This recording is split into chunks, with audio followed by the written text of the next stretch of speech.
Hi guys, welcome to the channel. In today's video, we are going to look few of the features of the latest release from Automation Anywhere. The release is known as version 32 and the build version is 22255. I believe you all are excited to know the features that are being presented or that are present in this latest release. So let's dive in. As part of this video, I'm going to cover these 4 features: Gen AI enhanced document automation, generative recorder, generative AI packages, and connector builder. So Gen AI enhanced document automation. What exactly do you mean by this? So earlier this option was available and only limited to form fields level elements. So in a document where you are extracting information, there were always a form field data and a table field data. So now you can leverage this option to extract details from table level data, and that too from unstructured and semi-structured documents. This option is available for both the customers who are on-prem and on cloud.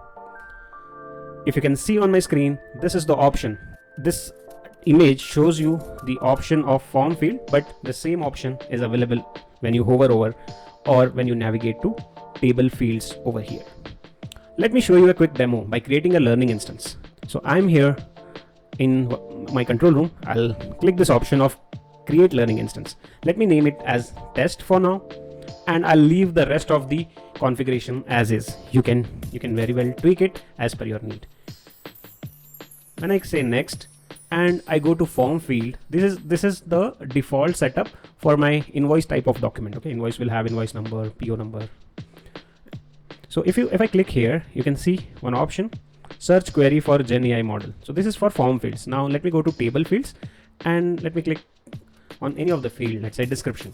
So again, you will find here the option. If you check this option, you'll get you can use the Gen AI, the enhanced Gen AI option for document automation. So this will search within your documents and it will use the Gen AI model to find the value for that particular field. So it's available for all now, all the table fields, all the form fields. You can uncheck it if you don't want to use it. And let me go back to the presentation.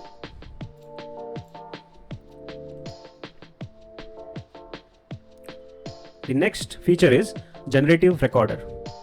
So generative recorder adjusts to the changes in the element that you are capturing, and it introduces a fallback mechanism. For example, if you are automating any web application which keeps on changing, the UI elements keeps on changing, right? So that is a dynamic web page. In order to make sure that your recorder will work, right, you can use this option, generative recorder. This feature requires an additional license and it works on fallback mechanism. So it is designed in such a way that it handles any UI changes. So it provides features like fallback, security, validation, notification, and flexibility.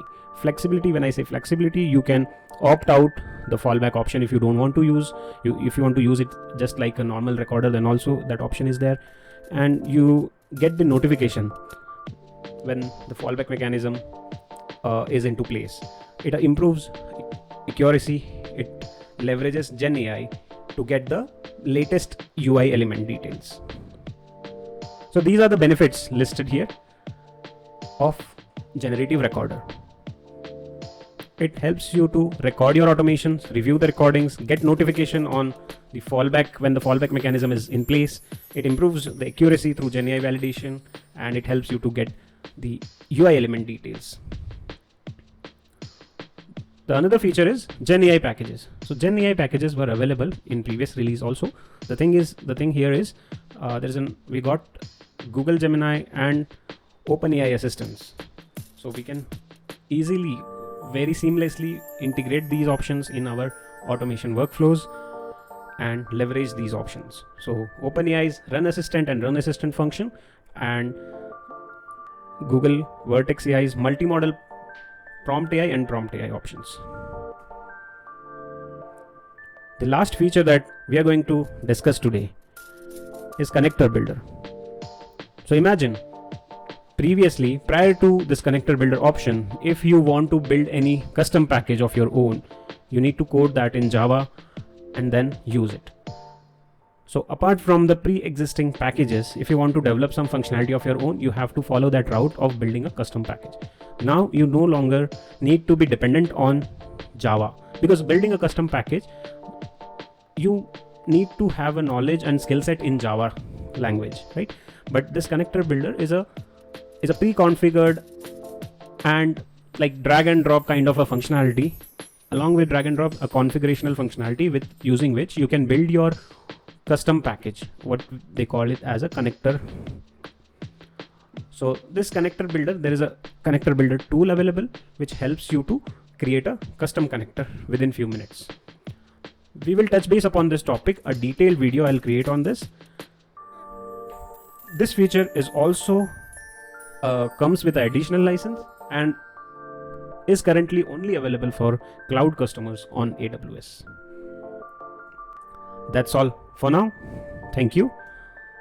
Please do like, share and subscribe to our channel, RPA Feed.